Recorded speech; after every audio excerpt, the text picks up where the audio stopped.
পাশে হাইওয়ে, নিচে ঈদগাহ মাঠ, সুন্দর একটা ঈদগাহ মাঠ, চারপাশে গাছ লাগানো, সুন্দর পরিবেশ। এখানে একটা বট গাছ দেখুন কি সুন্দর, একটুখানি উপরে উঠে চারদিকে দিকে দিকে পাখা মেলেছে এই বট গাছটি।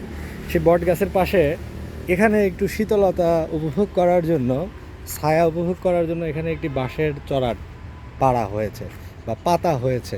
তো বাঁশের চড়াট আর কি অনেক দিন পর দেখলাম, এবং বাঁশের চড়াটে বসে থাকার যে আনন্দ, এটা গ্রামের মানুষ জানে। যে পুকুর পাড়ে বাঁশের চড়াট, যে সাধারণত গ্রামে পুকুর পাড়ে বাঁশের চড়াট ফেলা হতো, বা বাড়ির আঙিনায় ফেলা হতো, বা বাড়ির সামনে ফেলা হতো, বা কোনো একটা আম গাছের নিচে সাধারণত চড়াট ফেলা হতো। তো একটা চড়াট, বাঁশের চড়াটের সাথে অনেকেরই শৈশবের স্মৃতি, কৈশোরের স্মৃতি জড়িয়ে আছে।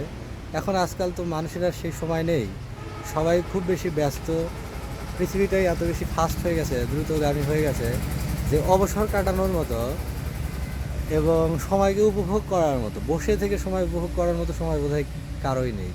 সবাই খুবই ফাস্ট, সেটা গ্রামের মানুষ হোক, শহরের মানুষ হোক। তবে হঠাৎ করেই রাস্তার পাশে হাঁটতে হাঁটতে এরকম একটা বাঁশের চড়াট দেখে অনেকটা নস্টালজিক হয়ে গেলাম, এবং এখানে কিছু সময় বসে এই বাঁশের চড়াটের সাথে কিছুক্ষণ সময় কাটাবো। এখানে বসার একটা অভিজ্ঞতা, কারণ অনেক দিন হলো বাঁশের চড়াটে সেভাবে বসা হয় না, কোথাও পাওয়াও যায় না, আর সেই সময়টাও হয় না যে কোথাও বসে থেকে কিছু সময় কাটানো যাবে। তবে হঠাৎ করেই আজকে হাঁটতে হাঁটতে একদিকে চলে এসেছি, এবং এখানে একটি চড়াট দেখতে পেয়ে এখানে ভীষণ ভালো লাগছে, এবং এখানে বসেছি। এবং জায়গাটি দেখুন কত ছায়া সুনিবিড়, অর্থাৎ মাথার উপরে বট গাছ, ও পাশটাতে আম গাছ, বিভিন্ন রকমের গাছ। এবং এটা একটা, এই যে এই প্রাচীরটা দেখতে পাচ্ছেন, এটা একটা ঈদগাহ মাঠের প্রাচীর, কত সুন্দর এবং সমতল দেখুন, কত সুন্দর। এই যে ঘুঘু পাখি দেখতে পাচ্ছি, নানা রকমের পাখি এখানে এসে ডাকছে।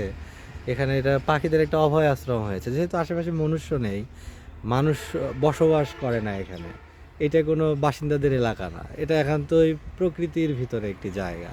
এখানে রাস্তা রয়েছে, পাশে পাশ দিয়ে গাছ রয়েছে। তো সেসব গাছে পাখি এখন অনায়াসে বসতে পারে, এবং এসব গাছেও অনায়াসে পাখি বাসা করতে পারে, বসতে পারে।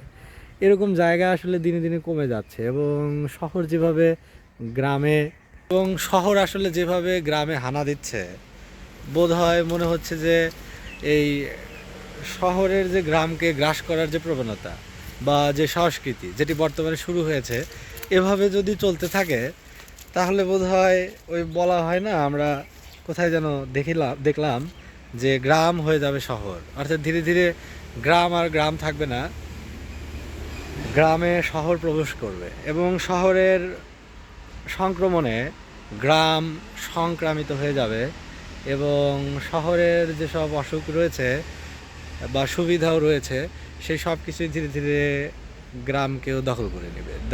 গ্রামও শহরের অসুখে আক্রান্ত হবে, এবং শহরের সুখে আহ্লাদিত হবে।